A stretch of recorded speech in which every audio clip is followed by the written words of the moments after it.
Mesdames, Mesdemoiselles, Messieurs, bonjour ou bonsoir, tout dépendra à quelle heure vous regardez ce nouveau JT. Bienvenue, on est le vendredi 13, oui 13 octobre. Pensez à jouer au loto, ça porte chance normalement ou malheur, j'en sais rien. Enfin bon, tout le monde se débrouille et chacun voit midi à sa porte. Alors, cette semaine, je voulais revenir sur la fiscalité, mais un point très particulier de la fiscalité, à savoir la manière dont l'administration fiscale interprète les textes, notamment évidemment sur les métaux précieux, avec un exemple très concret pour vous permettre de visualiser les écueils auxquels vous pourriez être confronté, notamment en déclarant ou en ne déclarant pas les plus-values ou les moins-values, c'est rarement un problème, mais les plus-values que vous pourriez éventuellement devoir soumettre à des taxations. Donc on y reviendra. Avant d'aborder ce sujet, on va passer à la diapositive suivante qui est comme d'habitude l'évolution des cours de l'or. Donc nous avons touché plutôt le point bas de notre canal haussier. On évolue toujours dans ce trading range, c'est-à-dire un canal de trading. C'est assez simple, hein. Quand ça tape en haut, on vend. Quand on est plutôt vers le bas, on rachète. Et globalement, on ne se trompe pas si on fait du trading. Quand on fait du trading, on fait de la spéculation et on prend des positions à très court terme.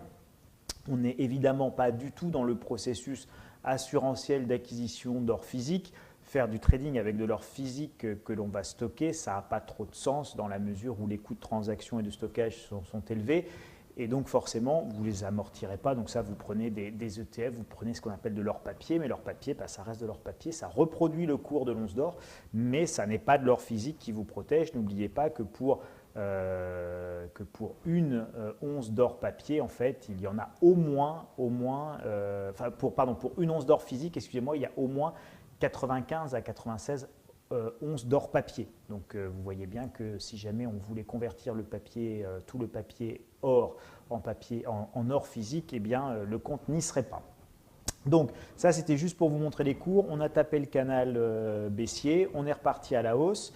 Et donc c'est assez logique qu'on soit reparti à la hausse puisqu'entre temps, et on était allé un petit peu vite sur la diapo suivante mais là on va la remettre, entre temps nous avons eu évidemment la Catalogne, et la Catalogne c'est bon pour l'or. Encore une fois, incertitude égale hausse des cours de l'or, égale information qui va permettre de catalyser et de donner je dirais tout simplement un sens à un mouvement de hausse ou à un mouvement de baisse. Là, en l'occurrence, c'est un mouvement de hausse.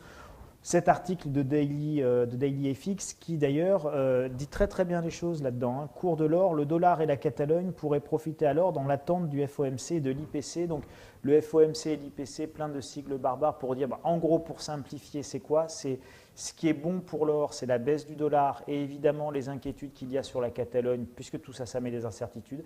Et ce qui est mauvais pour l'or, eh bien c'est toujours la même chose. La politique qui sera menée par la Réserve fédérale, c'est ce qu'on appelle le FOMC, qui est la réunion des gouverneurs de la Banque centrale américaine, et l'IPC, qui est l'indice des prix à la consommation. Et donc qui dit inflation en baisse, dit par exemple dit moins besoin d'or, plus l'inflation monte, plus on a besoin d'or, puisque l'or naturellement protège contre l'inflation. Voilà, bon, donc tout ça, ce sont évidemment des éléments qu'on surveille, et en fonction, ça a un impact sur les cours, mais pour le moment, de toute façon, on est toujours dans notre canal, et il n'y a pas d'inquiétude particulière dans un sens comme dans l'autre à avoir.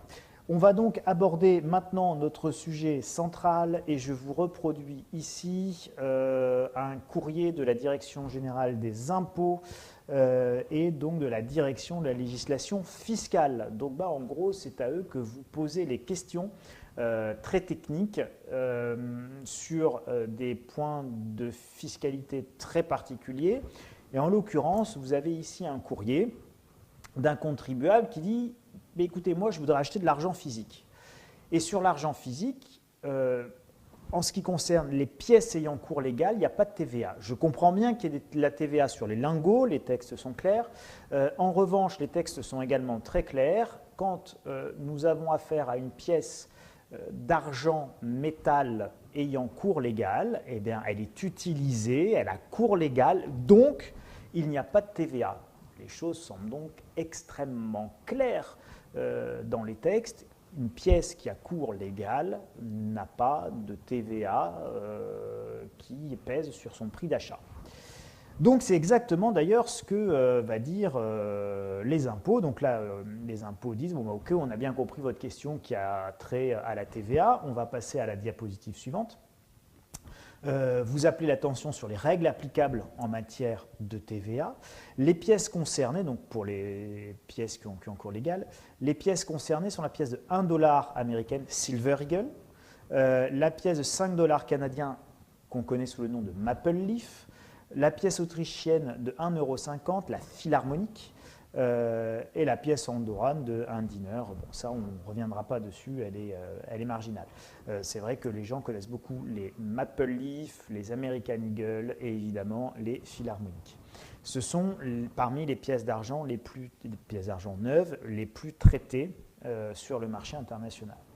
Et donc, les impôts vont partir dans un raisonnement qui consiste à dire que, bah, effectivement, il n'y a pas de TVA sur les monnaies courantes qui sont des moyens de paiement légaux et les monnaies dites de collection. Donc c'est vrai qu'il y a d'un côté les monnaies de collection, d'un côté les pièces de monnaie qui sont des moyens de paiement légaux parce que c'est cours légal, donc c'est utilisable et utilisé entre guillemets dans le commerce.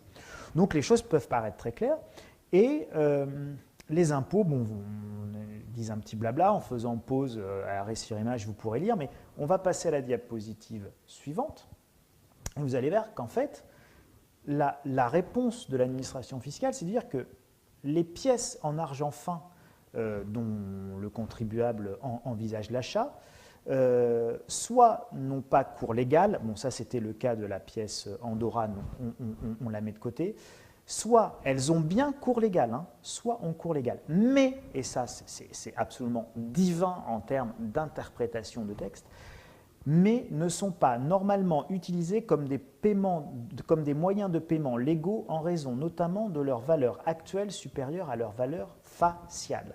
Vous êtes systématiquement dans ce cas-là, c'est-à-dire que aujourd'hui, des pièces d'argent qui ont une valeur de 1 dollar, de 2 €, de 3 €, et bien évidemment, quand elles ont une once d'argent, elles valent beaucoup plus.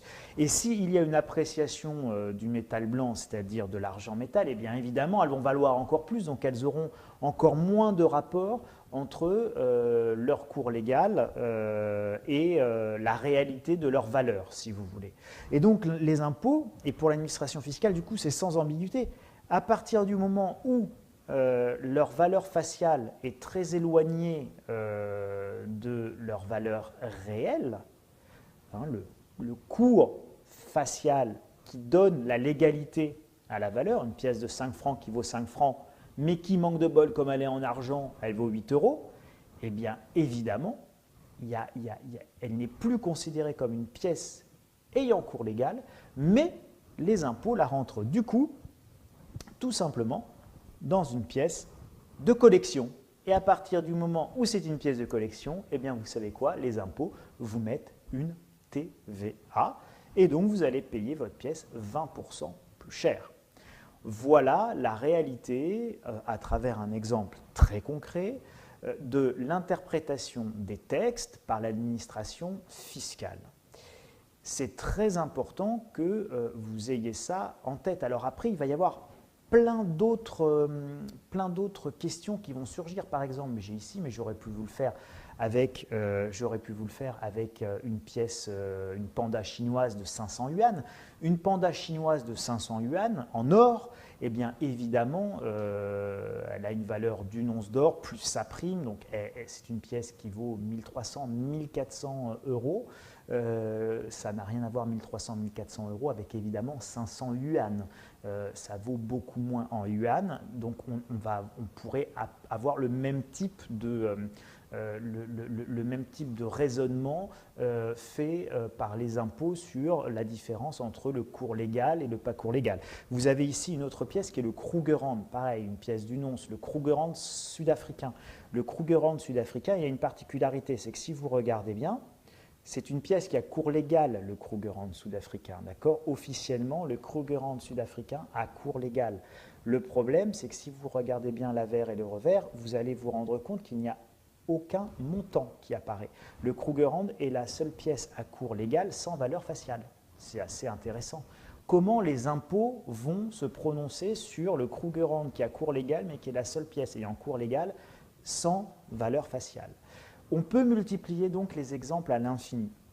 Et on va en arriver à notre conclusion là-dessus. C'est que vous comme moi, on n'est pas fiscaliste. Donc ça, c'est très important d'être extrêmement modeste par rapport à ça. Et c'était ça que je voulais vous démontrer. Je ne voulais pas vous dire oh, vous risquez ci, vous risquez ça, faites pas ci, faites pas ça. Je ne suis pas là pour vous donner des leçons. Je voulais juste vous dire attention, soyons modestes dans ce que nous faisons ou ce que nous pouvons dire, parce que bien souvent, les choses derrière sont très complexes. Donc, voilà, il ne faut pas non plus asséner des vérités fiscales intangibles quand on n'est pas soi-même fiscaliste, spécialiste des impôts, ou qu'on n'a pas 10 courriers de l'administration fiscale pour être bien sûr d'avoir fait le tour de la question. Donc vraiment, règle numéro 1, vous n'êtes pas fiscaliste et moi non plus, donc beaucoup de modestie par rapport à ce type de sujet. Deuxièmement, évidemment, les textes sont interprétés par l'administration fiscale de manière restrictive. Et ça, si vous voulez, c'est une constante que vous devez absolument prendre en compte dans tout ce qui a trait à vos déclarations fiscales. Les textes sont systématiquement interprétés de manière restrictive par l'administration fiscale. C'est extrêmement logique. L'administration fiscale, elle n'est pas là pour faire des cadeaux. L'administration fiscale, elle est là pour lever l'impôt. Donc, elle a une logique d'administration fiscale. Elle est là pour vous prendre les sous. Donc, elle est là pour interpréter les textes de telle manière à ce qu'elle vous fasse payer le maximum. Et puis, vous, en tant que contribuable, eh bien évidemment, vous êtes là pour payer le moins possible. Et puis, quand on n'est pas d'accord, il n'y a pas forcément fraude.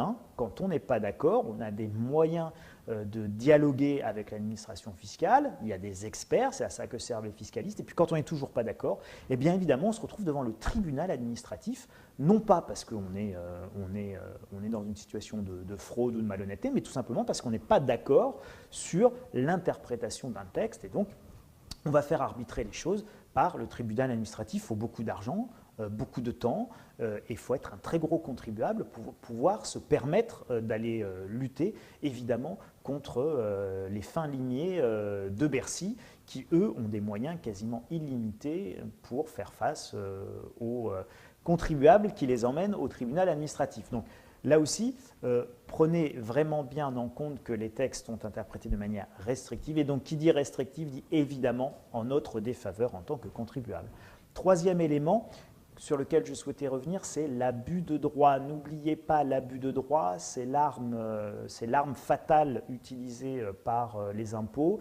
Cette arme fatale, elle consiste à dire que vous avez, vous contribuables, voulu éluder l'impôt, et que ce que vous avez fait, eh bien, ça ne visait qu'à éluder l'impôt, à vous permettre de ne pas payer d'impôt. Et peu importe si c'est autorisé, pas autorisé, si ça vous permet uniquement de ne pas payer l'impôt, et si votre manœuvre vise qu'à éluder l'impôt, eh bien vous tombez sous le coup de la loi qu'on appelle abus de droit. Donc gardez-le bien en tête, si ce que vous faites sert uniquement et exclusivement à ne pas payer d'impôt, vous relevez évidemment de l'abus de droit. Donc tout contribuable qui ne fait quelque chose que dans l'optique de ne pas payer d'impôt peut tomber sous le coup de cette loi. C'est absolument redoutable, on l'oublie, et c'est évidemment de manière très classique de cette façon-là que se font avoir les gens dans le cadre des contrôles fiscaux. Quatrième élément, les conseilleurs ne sont pas les payeurs. Donc tant qu'on ne vous écrit pas avec un tampon, avec les empreintes digitales trempées dans le sang de la personne même, ça vaut rien, d'accord? Le jour où vous êtes mis à l'amende, celui qui vous aura dit il n'y a qu'à faire ça, il n'y a qu'à faire ça, il n'y a qu'à faire ci, lui, vous n'en entendrez plus parler. Et donc je vous renvoie à notre premier point, c'est on n'est pas fiscaliste, les autres non plus. Donc beaucoup de modestie par rapport à tout ça. N'oubliez pas, ceux qui vont vous conseiller de faire quelque chose, notamment à des fins commerciales, ne sont que très rarement les payeurs à l'arrivée. C'est le cas dans l'or, mais c'est évidemment, je vais vous donner un autre exemple, c'est évidemment le cas dans l'immobilier, où on vous vend des défiscalisations pour ne pas payer d'impôts. On vous envoie acheter du Pinel, du De Robien, du Cellier. On oublie de vous dire, par exemple, que si jamais votre bien n'est pas loué pendant une période de plus de 9 mois consécutifs sur les 12 ans que va durer votre défiscalisation, Bercy, les impôts, l'administration fiscale peuvent requalifier la totalité, par exemple, de certaines déductions et défiscalisations. Donc, si vous voulez, il y a des enjeux majeurs derrière. Donc, attention, les vendeurs, ils vous vendent des trucs, ils vous vendent toujours monts et merveilles. Et puis, le jour où il faut passer à la caisse, évidemment, il n'y a plus personne. Et c'est vous qui vous retrouvez qu'avec vos yeux pour pleurer. Donc les conseilleurs ne sont pas les payeurs. Gardez toujours votre libre arbitre, travaillez vos dossiers. Et donc évidemment, le cinquième élément sur lequel je souhaitais attirer votre attention, c'est cette fameuse niche fiscale des 5 000 euros pour les pièces ayant cours légal. Eh bien là aussi, pareil, deux choses. D'abord, encore faut-il que l'administration fiscale soit bien d'accord avec vous sur la définition des pièces ayant cours légal.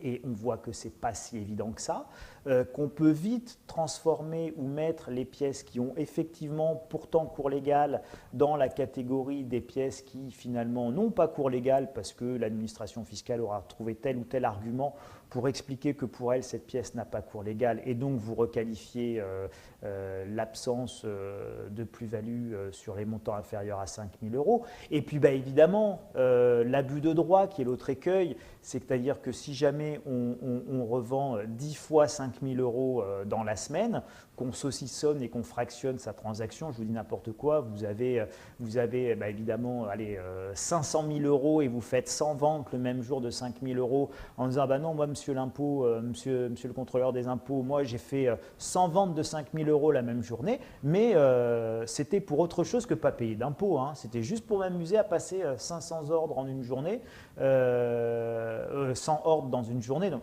vous voyez bien qu'évidemment ça ne tient pas la route. Celui qui passe une centaine d'ordres de vente dans une journée pour 500 000 euros uniquement pour revendre ces pièces de manière fractionnée, il est évident que les impôts diront « mais cher monsieur, vous êtes en pile poil dans la définition de l'abus de droit et votre manœuvre ne vise qu'à ne pas payer d'impôts. Donc non seulement vous allez payer vos impôts, mais en plus c'est de l'abus de droit, en plus c'est malhonnête, donc en plus vous allez avoir 80% de pénalité. » Donc la bonne affaire se transforme en très mauvaise affaire. La conclusion, c'est soyez prudent, tout simplement, soyez prudent et soyez également raisonnable. C'est-à-dire qu'a priori, si vous revendez une fois dans l'année pour 5 000 euros de pièces, que vous faites contrôler, il y a de très fortes chances que le contrôleur des impôts laisse passer et ne vous dise rien. Tout simplement parce que le montant n'est pas significatif, parce qu'on parle non pas de 5 000 euros qui aurait dû être taxé pour 5 000 euros, mais sur ces 5 000 euros, vous avez un prix de vente, vous avez une plus-value, il faudrait taxer juste les 34 ou 35% de la plus-value concernée, etc., etc. Donc, à l'arrivée, les montants taxables sont relativement faibles. Vous le faites une fois dans l'année, ça passera. Vous le faites même une fois, 3 fois par exemple, et puis vous achetez une voiture parce que votre voiture a brûlé ou est tombée en panne. Vous pouvez bien prouver que vous en avez en plus peut-être besoin de cet argent, que ça ne visait pas à éluder l'impôt, que ça visait juste à racheter une voiture parce que votre voiture avait brûlé. Enfin bon, voilà, que sais-je. Donc il y a évidemment tout un contexte, mais là encore, ni vous ni moi, on est fiscaliste et c'est extrêmement dur à apprécier tout cela. Donc évidemment, on est raisonnable. Quand les montants sont importants, sachez que vous avez une procédure qui s'appelle le rescrit et vous avez parfaitement le droit d'interroger l'administration fiscale. L'administration fiscale, elle va vous répondre, elle va vous dire « oui monsieur, vous avez le droit »,« non monsieur, vous n'avez pas le droit »,« oui monsieur, vous avez le droit sous réserve de ça ou de ça ». Et à partir du moment où vous faites ce que l'administration fiscale vous dit que vous avez le droit de faire, elle ne pourra pas venir vous redresser derrière. Ça vaut autorisation de faire ce que vous souhaitiez. Donc, c'est une procédure qu'il ne faut pas hésiter à utiliser quand les montants sont importants et qu'on ne sait pas trop quoi faire. Et donc c'est évidemment la procédure que vous avez vue et le courrier que je vous ai montré, eh bien c'est évidemment un rescrit, c'est-à-dire qu'on interroge par écrit l'administration fiscale et l'administration fiscale vous répond par écrit et sa réponse non seulement engage l'administration fiscale, mais en plus vient enrichir une base de données que vous pouvez consulter sur le site de Bercy et qui vous permet de voir un petit peu quel est l'état entre guillemets de la jurisprudence fiscale et la manière dont les contrôleurs et dont l'administration fiscale interprètent les textes. Voilà, donc soyez encore une fois très raisonnable, soyez prudent soyez modestes. À très bientôt pour un nouveau JT de l'or.